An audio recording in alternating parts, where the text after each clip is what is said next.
Shalom, apa kabar semuanya? Apa kabar semuanya? Katakan samping kanan kirimu, kamu luar biasa karena punya Tuhan Yesus. I will serve God and give the best for Lord Jesus Christ. Saudara, saya pingin Bapak Ibu, kita menjadi anak-anak muda yang unshaken. Anak-anak muda yang betul-betul tidak tergoyahkan ya. Teguh dan kuat, rooted, benar-benar berakar di dalam Tuhan. We will serve the Lord our God and obey Him. Mari kita buka sama-sama Yosua 24 ayatnya ke-24. Yosua 24 ayatnya yang ke-24. Yang sudah ketemu katakan amin. Mari kita baca bersama-sama 3, 2, 1. Lalu jawab bangsa itu kepada Yosua, kepada Tuhan Allah kita, kami akan beribadah dan firman-Nya akan kami dengar. Saudara, di sini kita tahu bahwa Yosua adalah pribadi yang berprestasi, ya. Seorang pemimpin yang bisa membawa bangsa Israel masuk ke tanah perjanjian. Yosua memiliki satu kekuatan dan kepercayaan diri, optimisme yang begitu sangat tinggi. Percaya bahwa Tuhan pasti bekerja menolong setiap kita. Saudara, siapa sih Yosua? Yosua adalah bujangnya Musa. Dia adalah asistennya Musa. Saya heran waktu saya membaca, kenapa Tuhan bisa pakai seorang asisten? Di mana letak keistimewaan Yosua ini? Saudara, Tuhan mengutus 12 pengintai melalui Musa. 10 datang memberikan kabar yang buruk dan berkata, wah bangsa ini raksasa, kita bisa ditelan habis. Tapi berbeda dengan Yosua dan Kaleb bin Yefune. Mereka kembali dan berkata, bangsa itu memang raksasa, tapi Allah yang kita sembah lebih besar daripada itu. Sejak saat itu, Tuhan melihat sikap hati Yosua. Dia belum jadi pemimpin yang besar. Dia belum menjadi orang hebat. Tapi sekalipun dia hanya asisten orang biasa, tapi sikap hatinya benar. Tuhan itu memberkati kita bukan dengan supaya kita menjadi orang sombong. Tapi sebelum memberkati kita dan memakai kita, Tuhan melihat orang hatinya harus besar. Kalau hatinya belum besar, maka pekerjaan yang besar tidak akan bisa dipercayakan kepada kita. Saudara harus punya hati yang besar, baru bisa melihat pekerjaan Tuhan yang besar. Next, kita harus berubah, mengupgrade diri kita. Dari orang percaya memberi diri dibaptis. Dan menjadi murid Kristus. Kata murid Kristus dikatakan dalam bahasa sebenarnya adalah matetes. Apa itu matetes? Orang yang meninggalkan segala-galanya untuk mengikut Kristus. Katakan bersama saya, murid Kristus. Orang yang meninggalkan segala-galanya untuk mengikut Kristus.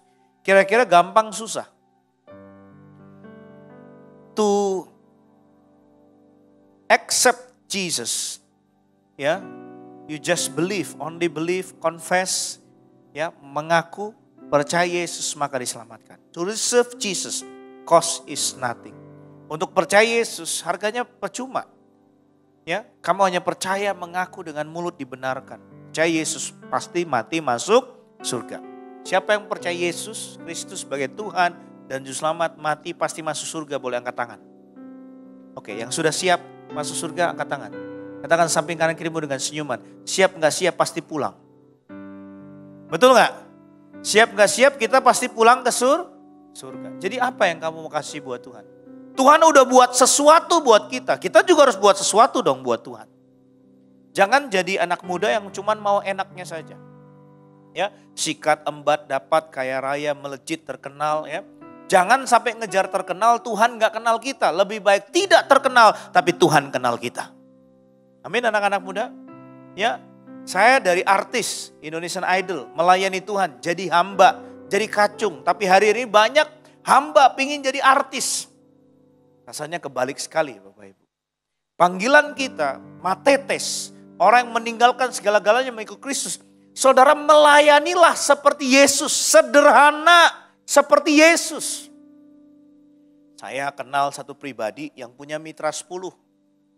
Ya Bapak Ibu. Saudara tahu nggak? Orangnya sederhana banget. Padahal kalau dilihat kekayaannya luar biasa. Nggak pakai perhiasan, nggak pakai jam Rolex, nggak pakai apapun kemewahan Bapak Ibu. Ya, orang tahu dia yang punya mitra 10. Nggak perlu menunjukkan apa-apa. Saudara, apa yang kita pakai itu tidak menunjukkan siapa kita. Tapi siapa menunjukkan diri kita adalah waktu saudara hidup dalam Kristus dan meneladani pelayanan sederhana seperti Yesus. Saudara boleh pengusaha melayani Tuhan. Tapi nggak perlu menunjukkan bahwa dirimu tuh hebat penuh dengan kekayaan. Yang perlu kau tunjukkan adalah bagaimana kamu bisa kaya tapi melayani, memiliki hati seperti Yesus, sederhana. Amin. Ya Bapak Ibu, nggak perlu gaya-gayaan. Ya, katakan samping kanan kirimu, kalau belum kaya jangan banyak gaya. Banyak hari ini belum punya apa-apa udah banyak gaya. Ya, yang pasti punya pakai barang-barang nggak bermerek, palsu gitu ya. Yang pakai barang-barang palsu bermerek mulai bertobat nih. Mendingan bikin brand sendiri. Ya, kita juga mesti harus pakai sesuatu yang tidak palsu. Jangan pakai yang fake. Lebih baik produk lokal. Ya, saya biasanya pakai Are, pakai Carter gitu Bapak Ibu ya. Ada kan sekarang tumi-tumi yang murah-murah gitu ya, tapi baru dipakai 3 bulan rusak gitu. Buat apa? Katakan samping kanan kirimu, ya bikin produk sendiri. Katakan samping kanan kirimu, jangan pakai brand palsu. Ya, takutnya kamu mau beli Bottega gitu ya, nggak dicek di Mangga 2, tahu-tahu pulang ke rumah mereknya berubah jadi Lutega saudara. Kan repot ya. Anak-anak muda, jadilah mata tetes seperti Yesus. Punya rasa aman, katakan bersama saya, punya rasa aman. Katakan bersama saya, jadi diri sendiri. Jangan jadi seperti orang lain, Bapak Ibu. Saya ngeliat yang punya mitra 10, Pak Totong namanya. Dia adalah gembala di GBI juga. Nggak ada tuh pakai Rolex, pakai Patek Philippe, pakai berlian semuanya. Nggak ada, sederhana aja Bapak Ibu. Tidak pakai apa-apa. Tapi orang tahu dia orang kaya dan dia sederhana, rendah hati. Kita yang seharusnya hamba Tuhan, yang hidup dari Tuhan. Harusnya kita menghidupi kesederhanaan Yesus melayani Tuhan. Bukan menunjukkan sebuah kemewahan. Jangan sampai brand, kekayaan, kenikmatan ini membuat kita berubah. Katakan samping kanan kirimu, hiduplah sederhana seperti Yesus. Kalau kamu diberkati, diperkaya sama Tuhan, tetaplah sederhana. Jangan sampai gaya hidupmu mengikuti orang-orang lain. Jangan jadi seperti orang lain. Punyalah rasa aman, jadi seperti Yesus. Amin. Ya. Kita harus menjadi matetes murid Yesus untuk memperlengkapi diri kita. Setelah itu hidup hanya untuk melakukan kehendak Bapa. Bersiaga dengan apa? Jadi berguna. Next. Saudara, perhatikan baik-baik. Saudara, ini adalah mewakili Kristus, namanya adalah Mother Teresa di Calcutta, India. Mother Teresa di Calcutta, India bilang begini, kita nggak bisa langsung kasih makan 100 orang. Tapi kita bisa mulai memberi makan 1 orang. Kamu baca baik-baik firman Tuhan dalam Mazmur 112 ayat 9. Perhatikan baik-baik. Cermati baik-baik, teliti baik-baik. Ia membagi-bagikan, ia memberikan kepada orang miskin. Apa yang terjadi kepada orang yang suka jadi berkat bagi orang miskin? Kebajikannya tetap untuk selama-lamanya. Kata kebajikannya tetap untuk selama-lamanya berarti dia jadi berkat sampai seumur hidupnya. Saya mau tanya, kalau kebajikannya tetap selama-lamanya, kekurangan atau kelebihan? Kelebihan. Orang yang suka berbagi, orang yang suka menolong orang miskin, orang yang suka jadi berkat justru tidak akan pernah kesulitan. Dia sadar diberkati untuk jadi berkat. Katakan samping kanan kirimu, kamu diberkati buat jadi berkat. Katakan samping kanan kirimu, jangan lupa traktir saya Milo. Katakan samping kanan kirimu, berkat itu titipan Tuhan. Dunia bilang gini, hemat pangkal kaya. Saya mau tanya, yang hemat kaya enggak? Habis malah. Saudara, kita boleh berhikmat. Dalam pengeluaran boleh. Maksudnya cerdik, bijaksana, boleh Bapak Ibu. Ya, anak-anak muda, kita boleh mengelola dengan baik, tapi jangan kejar hidup untuk gaya hidup. Beberapa waktu yang lalu, saya ketemu satu anak muda di Bali. Saya sedang melayani di Bali. Kami sedang berjuang membeli tanah beberapa hektar di Bali, daerah Tabanan. Kami cari yang sangat murah, ya, tanah adat yang kita bisa bangun untuk panti asuhan. Beberapa tahun yang lalu, tahun kemarin saya dan istri ke Bali, kurang lebih 3 minggu kami melayani di sana. Pulang dari sana ada satu keluarga memberikan saya satu bayi, matanya bule gitu ya, matanya biru gitu, cantik sekali perempuan. Tapi istri saya curiga, kenapa kok dikasih ya ke kita? Ini anak cantik sekali, pasti ada apa-apa nih. Wah, saya bilang istri saya, jangan begitu, udah Tuhan kasih, kita bawa pulang aja. Ya, saya itu sering ke Papua Bapak Ibu sama istri. Timika.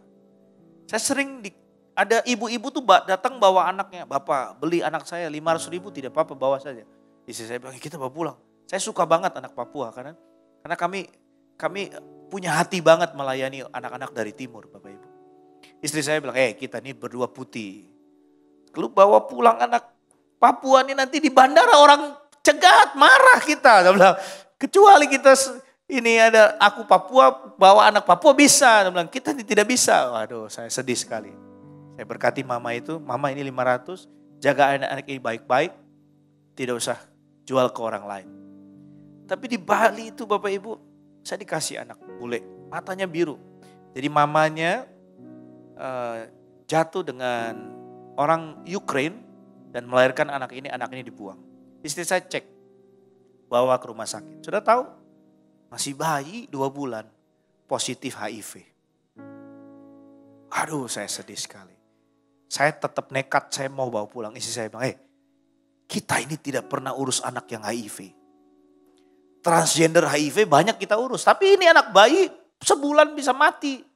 Berikan pada yang bisa. Saudara, saya keliling ke Bali gak ada yang mau urus. Tapi puji Tuhan ada satu keluarga yang mau terima.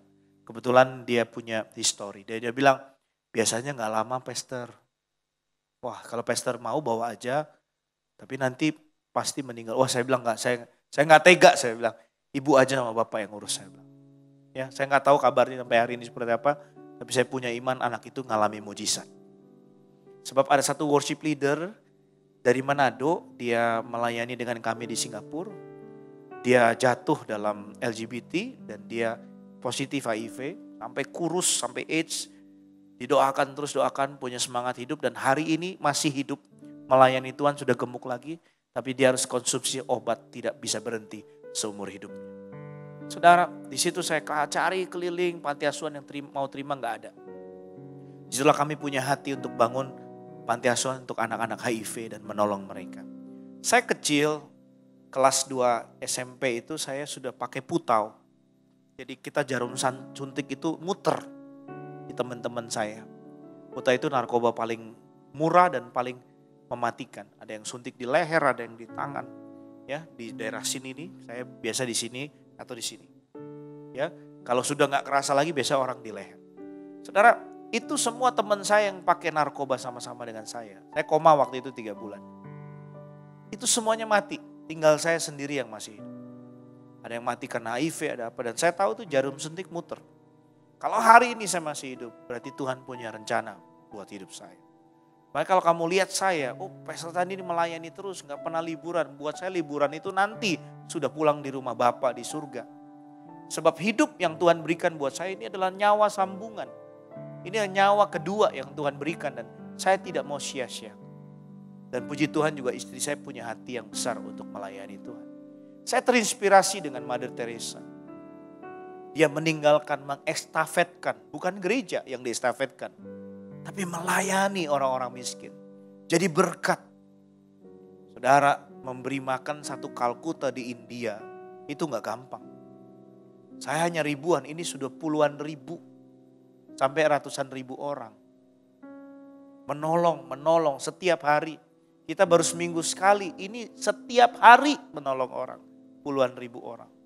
Dan saya mau katakan, kalau kau punya hati diberkati jadi berkat.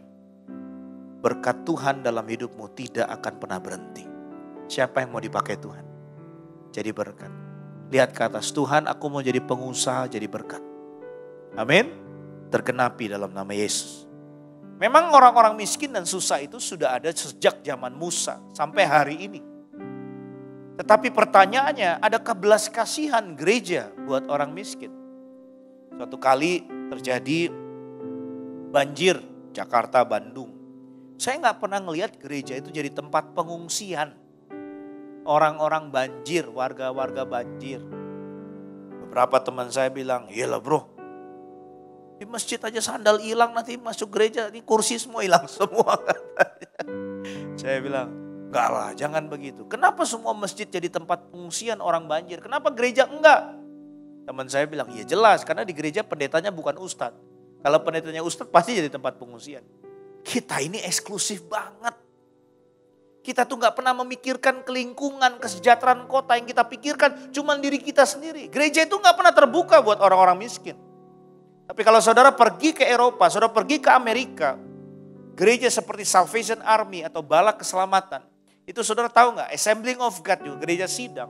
Itu begitu gereja selesai, semua kursi mereka simpan. Saudara tahu gak yang dalam gereja apa? Tempat tidur, pemulung-pemulung homeless tuh masuk gereja, istirahat di dalam gereja, ada dapurnya, mereka makan di sana. Jadi dampak. Kita gak tahu kapan umur kita, tapi kalau gereja yang kita wariskan bisa seperti itu, saya percaya Tuhan tersenyum manis di surga sana. Pertanyaannya, kalau kamu ketemu Tuhan nanti di surga, kira-kira Tuhan tersenyum tidak atas hidup kita dan berkata, well done and great servant. Dan Tuhan berkata, baik sekali hambaku yang setia. Saudara, saya ke Singapura bangun pelayanan bukan untuk gaya-gayaan. Tapi resources, berkat yang begitu besar yang saya terima dari Singapura, saya bisa bawa untuk memberi makan orang miskin dan membangun pelayanan di Indonesia. Justru di sanalah support terbesar kami. Dan kami tidak mau menyia-nyiakan. Anak-anak muda, apapun yang kau lakukan, kebaikan. Ya, saya percaya itu mempiutangi Tuhan. Katakan samping kanan kirimu, perbuatan baikmu mempiutangi Tuhan. Amin. Mau gak punya hatinya Tuhan? Mau gak jadi berkat buat orang susah? Jangan suka meremehkan orang susah. Saudara lihat, anak singkong, jadi yang punya Transmedia, kekayaannya berapa? Pak Jokowi seorang tukang kayu, anak miskin. Saudara, saya melayani banyak orang-orang susah ini. Boleh ada videonya, bisa dibantu tadi siang. Saya rindu dalam pelayanan ini bukan bagaimana orang menjadi agama Kristen. Tapi kerinduan saya adalah menceritakan tentang Yesus. Suatu kali ada misionari dari Amerika namanya William Hadrick. Mereka tinggal dengan kami melayani bersama-sama anak-anak muda. Mereka mengajarkan begini, Holy Spirit come to me, nyanyi bahasa Inggris dengan anak-anak. Kamu tahu gak, they go to mosque, tempat ibadah saudara sepupu kita. Dan mereka nyanyi Holy Spirit come to me. Waduh, saya deg-degan hari itu dan saya berkata, wah ini selesai nih pelayanan gak berlanjut lagi. Tapi sampai hari ini, pelayanan itu berjalan 8 tahun dan tidak pernah dihentikan. Karena kami tidak mau mengkristenisasi orang. Tapi kerinduan kami menceritakan tentang Juru Selamat. Menceritakan tentang Yesus. Kita gak bisa mengubah orang. Tapi Roh Kudus bisa mengubah pribadi orang. Amin. Ya, itu kekuatan Roh Kudus. Ada videonya. Setiap minggu kita bermain dengan mereka. Berkati mereka. Ya. Dan mereka bukan orang Kristen. Dan ratusan anak. Kalau hanya dengan coklat, dengan snack, dengan makanan bisa menceritakan tentang Yesus. Bukankah itu penginjilan? Kita gak pernah suruh orang jadi Kristen. Tapi kita rindu main dengan mereka. Mereka sangat kumuh. Mereka sangat, maaf ya Bapak Ibu. Kalau orang gak punya hati seperti Yesus gak mau melayani mereka. Tapi mereka adalah calon pemimpin bagi bangsa kita. Mereka adalah orang-orang yang bisa dipakai Tuhan dengan luar biasa. Saudara, kadang-kadang saya bilang, ibu gak boleh ikut. Tetap ibunya mau ikut. Pelayan ngantri. Ya, ibu-ibunya di luar semua. Boleh next satu video lagi. Ya, kita berkati mereka dengan makanan, dengan snack. Ya, ini Ibu Maria, dia dari Singapura. bukan adiknya Pak Rubin, bukan ya. Singaporeans ya. Dia sudah mendukung kita sudah lama sekali. Dari kurang lebih 7 tahun yang lalu. Ya. Gereja diberkati, uangnya ya buat ini. Kalau ditabung buat apa saya bilang. Kan uang itu harus ditabur, disalurkan. Kalau kita takut, ketakutan kehilangan ya pasti akan habis. Tapi kalau buktinya waktu kita menyalurkan gak kurang-kurang kok. Justru bertambah banyak, misinya malah makin besar. Saudara bisa bayangkan, sukacita mereka, ya mereka bukan Kristen. Tapi hari ini mereka tahu Yesus mengasihi mereka. Amin. Itu adalah penginjilan. Ada yang di gereja. Tapi pertanyaannya, maukah saudara dipakai Tuhan di luar gereja? Next. Saudara, Tuhan mau memakai kita. Tapi pertanyaannya, maukah engkau selesai dengan dirimu sendiri? Tuhan mau kita menjadi garam dan terang. Saya redupkan salt and light-nya. Kenapa? Karena sekarang gereja gak jadi garam dan terang dunia. Terlalu eksklusif. Mikirin diri sendiri.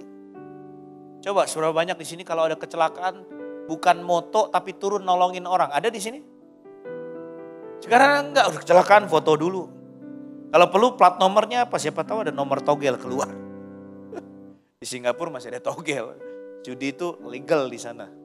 Ya. Saudara, kita gak punya kepedulian. Saudara lihat keluarga kita yang di luar sana. Oh, ada kecelakaan, ditolong, dibantu, berhenti, kasih minum dulu. Kita gak punya hati kuat ke sana. Kekristenan kita fake, palsu. Kita berkata Kristen, mengenal kasih, maaf ya. Orang Buddha bilang begini. Orang Kristen mengajarkan kasih, orang Buddha melakukan kasih.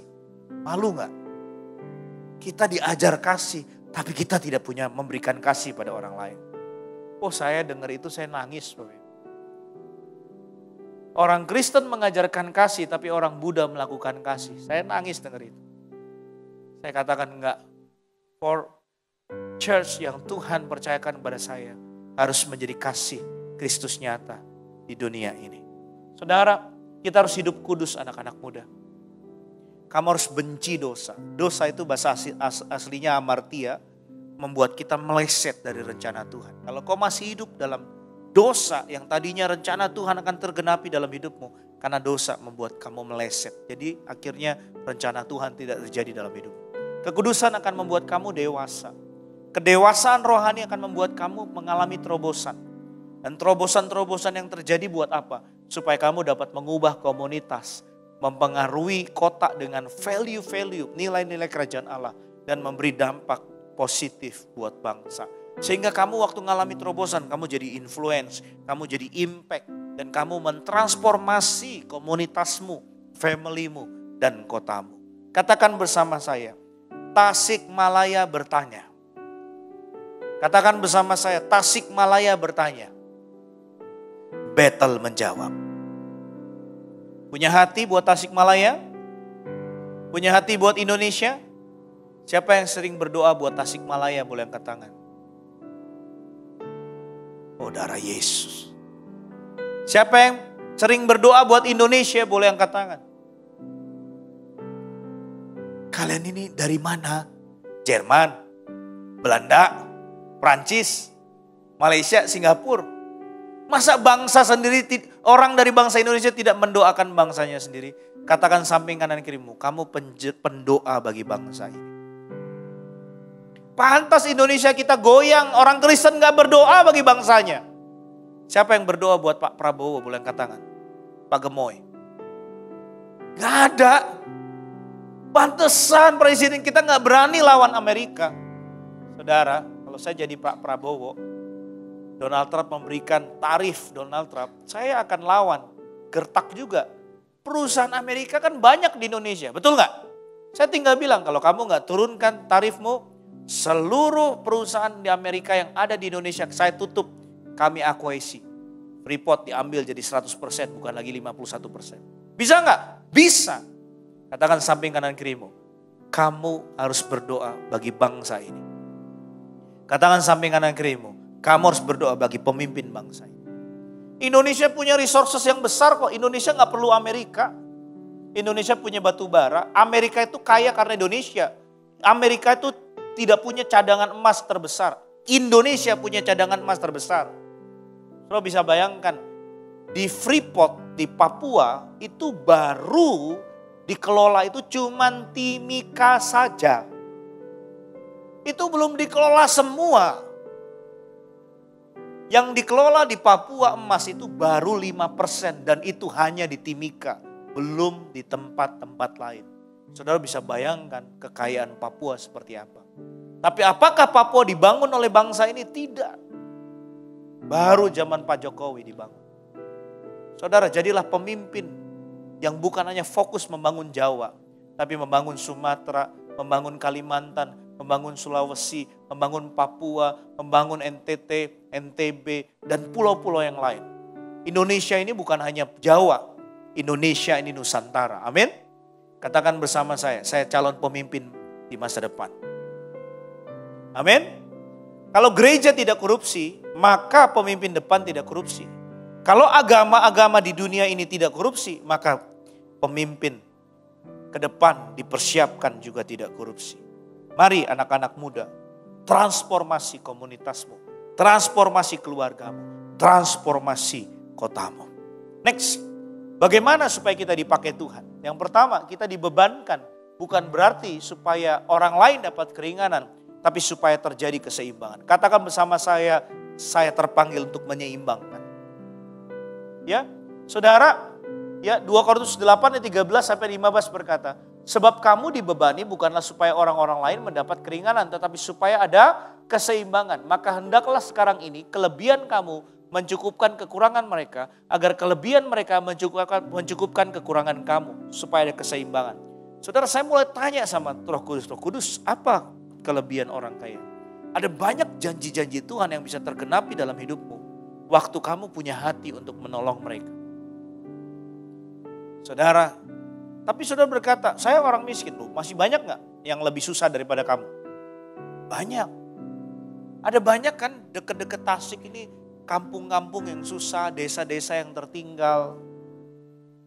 Siapa yang suka kopi di sini boleh angkat tangan? Siapa yang punya kerinduan from coffee be mission? Siapa yang punya kerinduan dalam namanya suatu hari saya punya perkebunan kopi, boleh angkat tangan? Dari perkebunan itu kamu bisa punya lapangan pekerjaan. Kamu bisa nolong. Kamu bisa buka pabrik di daerah-daerah yang susah, yang apa. Memberi lapangan pekerjaan dari mereka. Saudara, kalau kau punya hati untuk menyeimbangkan, bukan hanya mencari kekayaan sendiri, maka saya percaya saudara akan bisa menyeimbangkan. Ayat 15 berkata, seperti ada tertulis, orang yang mengumpulkan banyak tidak kelebihan, dan orang yang mengumpulkan sedikit tidak kekurangan. Amerika ini baru mengancam dan menunjukkan ternyata dia kuat. Amerika baru bersin, kadang-kadang Indonesia sudah batuk, saudara. Katakan samping kanan kirimu, Yesusmu lebih besar daripada Amerika. Katakan samping kanan kirimu, Indonesia biji matanya Tuhan. Amin Bapak Ibu. Ya, saya berdoa anak-anak muda, saudara jadi pemimpin yang hebat di masa depan. Yang kedua, Tuhan mau supaya kita tidak tamak dan cinta kekayaan. Lukas 12 ayat 15 sampai 21 berkata, katanya lagi kepada mereka, berjaga-jagalah dan waspadalah terhadap segala ketamakan, sebab walaupun orang berlimpah-limpah hartanya, hidupnya tidaklah tergantung pada kekayaannya itu. Kemudian ia menyatakan kepada mereka suatu perumpamaan, katanya, ada seorang kaya, tanahnya berlimpah-limpah hasilnya. Ia bertanya dalam hatinya, apakah yang harus aku perbuat? Sebab aku tidak mempunyai tempat di mana aku dapat menyimpan hasil tanahku. Aku akan merombak lumbung-lumbungku dan aku akan mendirikan yang lebih besar. Dan aku akan menyimpan di dalamnya segala gandum dan barang-barangku. Sesudah itu aku akan berkata kepada jiwaku, jiwaku ada padamu banyak barang, tertimbun untuk bertahun-tahun lamanya. Beristirahatlah, makanlah, minumlah dan bersenang-senanglah. 20. Tapi firman Allah kepadanya, hai engkau orang bodoh, pada malam ini juga jiwamu akan diambil daripadamu. Dan apa yang telah kusediakan untuk siapakah itu semua? Demikianlah jadinya orang yang mengumpulkan harta bagi dirinya sendiri, jikalau ia tidak kaya di hadapan Allah. Suatu kali saya melayani di gereja Pentakosta di Surabaya di daerah Doli. Saya tidak tahu ya, dulunya namanya tempat pelacuran atau Doli. Ada satu gereja kecil, gereja Pentakosta di sana. Selesai pelayanan, pendetanya sudah ngomong, Pak abis ini kita makan babi. Saya bilang, waduh Pak Pendeta, sorry nih udah bertobat nih saya. Jadi kolesterol udah tinggi banget nih. Saya makan yang ikan-ikan. Oke, jemaat ada yang punya bandeng kita makan. Waktu jabat-jabat tiba-tiba jabat tangan ada ibu-ibu datang. Pastor, tolong dong saya buka warung. Waktu pastor sampaikan firman saya hidupi itu. Warung saya tuh orang boleh bayar sesukanya. Gak punya uang gak usah bayar. Gratis makan. Wah hebat bu. Datang tempat saya pastor, makan di tempat saya doa. Saudara saya makan dengan pemulung-pemulung. Makanan yang sama mereka makan, saya makan. Saya tanya, Bu, kok bisa kayak gini? Pastor, saya ini dulu pelacur. Waduh, saudara kaget saya dulu. Baru ini pelacur ngaku, saudara kesaksian. Saya itu diinjili pendeta tua. Saya dibaptis, saya dimuridkan. Saya sadar hidup saya ini sangat kotor dan Tuhan sudah selamatkan saya. Tuhan sudah tebus saya oleh bilu darah Yesus, saya dimerdekakan. Saya menjadi pribadi yang baru, ciptaan yang baru. Dan saya gak mungkin dong cuma terima keselamatan dan saya tidak berbuat apa-apa. Betapa jahatnya saya menjadi orang yang terima keselamatan dan tidak buat apa-apa buat Tuhan. Itu jahat buat saya. Dan di situ pastor saya buka warung ini, saya bisa masak, saya bantu anak-anak masak. Dan buktinya tidak pernah kekurangan dia bilang. Malah berkatnya berlimpah. Bisa jadi berkat sampai berbulan-bulan. Stoknya banyak sekali. Dia nasihatin saya, Pastor saya cuma nasihatin ya. Dia nasihatin saya, dia bilang gini, Pastor uang bisa dicari, kesempatan jadi berkat terbatas. Katakan samping kanan kirimu, uang bisa dicari. Jadi berkat itu terbatas. Betul gak? Katakan samping kanan kirimu, mumpung masih hidup, berikan yang terbaik bagi Tuhan. Anak-anak muda. Anak-anak muda ada yang mati gak? Bayi ada yang mati gak? Ada gak yang tahu kapan di sini matinya kapan? Punyalah hati. Wah saya mumpung masih hidup nih. Saya mau kasih yang terbaik buat Tuhan. Saya mau kerja untuk jadi berkat. Saudara orang kaya ini gak sempat. Dia udah bikin lumbung besar. Dia siapkan semuanya. Dia rasa dia aman. Tiba-tiba malam itu dia mati. Dan dia tidak sempat menikmatinya. Saya melayani Tuhan dari 2012, sekolah Alkitab melayani Tuhan. Saya tidak pernah melihat Tuhan mengecewakan saya. Dan kalau saya kecewa, itu bukan Tuhan mengecewakan. Motivasi saya yang tidak benar, makanya saya kecewa. Ekspektasi saya ketinggian, saya pikir saya melayani Tuhan akan untung. No, pelayanan bukan supaya kita untung. Melayani adalah jadi berkat, berkorban, dan bayar harga. Ingat, waktu kita tulus, maka berkat Tuhan dahsyat dalam hidup kita. Katakan samping kanan kirimu, tulus bukan modus. Ya, tulus bukan bulus, tulus bukan modus. Yang ketiga, siapa yang pingin jadi orang kaya di sini boleh angkat tangan. Yang pingin jadi orang kaya tinggi-tinggi. Oke, kita buka sama-sama yuk. 1 Timotius 6 ayat 9. Mengejar kekayaan dan menghalalkan segala cara. Coba perhatikan 1 Timotius 6 ayat 9. Tetapi mereka yang ingin kaya terjatuh ke dalam pencobaan. Nah, tetapi mereka yang ingin kaya terjatuh ke dalam pencobaan. Ke dalam jerat dan ke dalam berbagai-bagai nafsu yang hampa dan yang mencelakakan. Yang menenggelamkan manusia ke dalam keruntuhan dan kebinasaan. Siapa yang ingin jadi orang kaya boleh angkat tangan. Orang kaya belum tentu diberkati. Tapi orang diberkati pasti kaya raya. Siapa yang ingin jadi orang diberkati? Dia sadar berkat itu dari Tuhan. Makanya dia gak pelit. Amin. Amin. Katakan samping kanan kirimu. Kamu diberkati jadi berkat. Katakan samping kanan kirimu. Jangan lupa traktir saya kopi. Ya.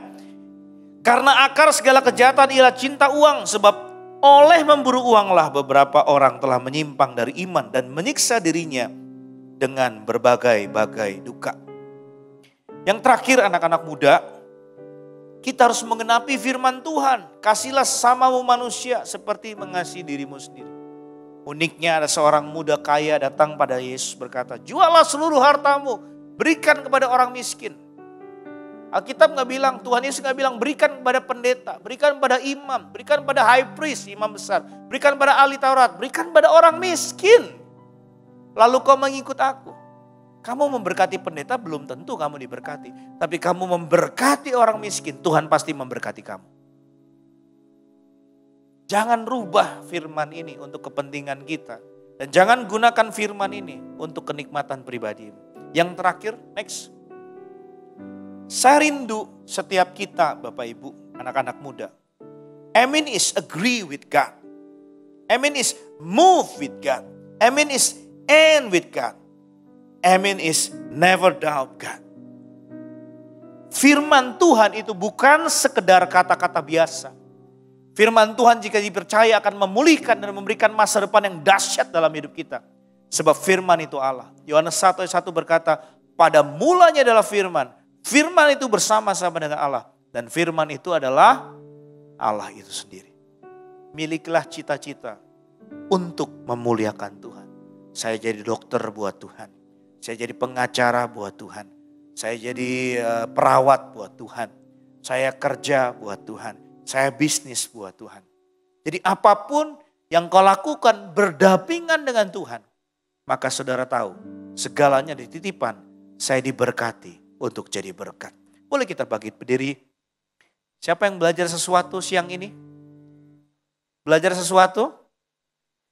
Mau mati dagingnya? Justru dari masa muda mati daging kita. Supaya dimulai perjalanan Kristus yang dahsyat dalam hidup kita.